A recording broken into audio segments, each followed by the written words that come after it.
I'm Siobhan and I've got you on top of my fridge. Welcome back to another episode of Fridge Talks. See, I told you the name would stick. Just jump straight into the video. By the way, your girl is sick. Allow me. Hi, just a quick disclaimer from future Siobhan here. So now that I'm editing this video, I can really see how sick I really was. I had a really bad cold and some of the stuff that I was saying just wasn't making any sense. I think my head was just full of mucus and yeah, I was just so stuffy and I just couldn't really think very well. So I've tried to make the best out of what I could through editing, and hopefully everyone can follow along, because I've been struggling to even follow along with what I was talking about. But yeah, thank you for watching. Bye. I didn't want to not put out something this week.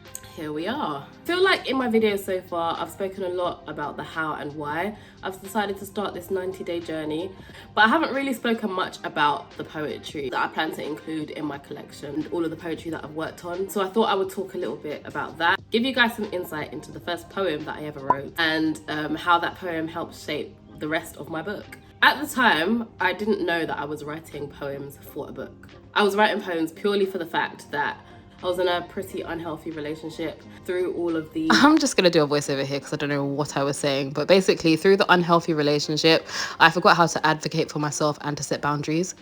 In terms of the things that matter, in terms of like setting boundaries for myself, poetry felt like therapy. It gave me an outlet to be able to write how I felt. I could just say what I wanted on paper. And before I knew it, I started writing more and more. I had a collection that I became really proud of. So that first poem helped trigger the rest of my collection. It helped to trigger me getting into the habit of writing on a regular basis. I became a bit more self-aware through writing. With that being said, I'm excited to share with you the first poem that I wrote and how it helped to shape the rest of my self-published book.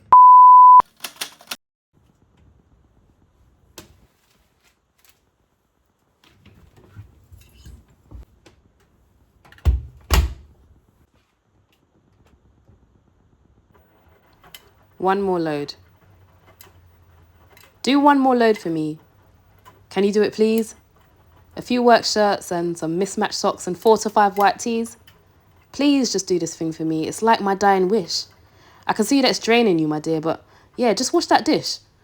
Sure, I didn't make the food, but I did lick the platter clean, so cleaning shouldn't be so hard since we are on the same team. That's right, be submissive for me and cater to my needs. I've got just one more load for you. Some shirts, some socks, some teas. I thought I would speak a little bit into what that first poem taught me, what the rest of the collection started to teach me the more and more that I started to write. Hi, yes, it's me again. So yeah, the first thing that this poem taught me was that I think I had quite a warped mindset as to what it meant to be vulnerable.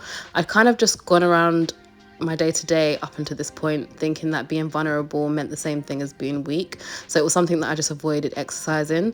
It wasn't until I actually did this first poem that I realized that being vulnerable really felt freeing and quite powerful. I think I had previously gone through life just stuffing things down and stuffing down feelings, and this poem taught me the importance of bringing that to the surface and actually acknowledging how I felt, which felt really good because it meant that I was actually advocating for myself and acknowledging that what I think and what I feel is actually quite important. Number 2, that poem came from the gut. Yeah, so as I mentioned before, I felt like up until this point, I kind of just went through my life just stuffing down emotions, stuffing down how I really felt about situations, and like didn't have much boundaries or anything like that. And I felt like this poem really came from the depths of my gut. At the time, I didn't realize it though. So I wrote this poem, and because it sounded so powerful to me at the time, because it was someone like really saying how they felt, and like, even though it was like in a passive aggressive way, I guess, it was someone really saying how they felt. I almost didn't believe that it was my own voice, if that makes sense. It was like I was just writing a poem about someone who was going through something like that, but it wasn't me though, if that makes sense. And then it wasn't until I sat down and really reflected on this poem, I was like, no, Siobhan, this poem is actually yourself speaking. Like, this is how you feel, and you don't feel happy with your situation, acknowledge it. And that's when I realized you need to start trusting your gut some more, because your gut is actually trying to protect you and keep you safe. Like, there's a reason why your gut's saying these things, so listen to it. That person is someone that I went on to become really proud of, because I was like, yeah, girl, all right, with your bad self, talking up for yourself. Yeah, as you should.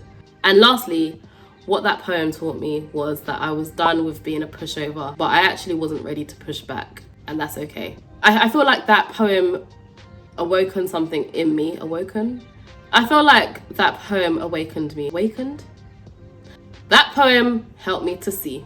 That poem like woke me up, basically. It woke me up and helped me to see that I wasn't happy with where I was at. But just because I wasn't happy with where I was at doesn't mean that I was ready to leave that situation. That poem really allowed me, not just that one, but after going through the process of writing each new poem while I was in that season, allowing myself to make mistakes, allowing myself to backtrack, but also to know that I'm actually not the same person that I was before I had started writing them poems, and something is changing in me. And just to give myself grace with becoming the person that I felt like God was creating me to be, and allowing myself to step in that day by day. Best believe after I wrote that poem, One More Load, I went right back to doing one more load for the same person that I wasn't trying to do one more load for. It opened my eyes to something, because I remember writing it and I was like, what the heck?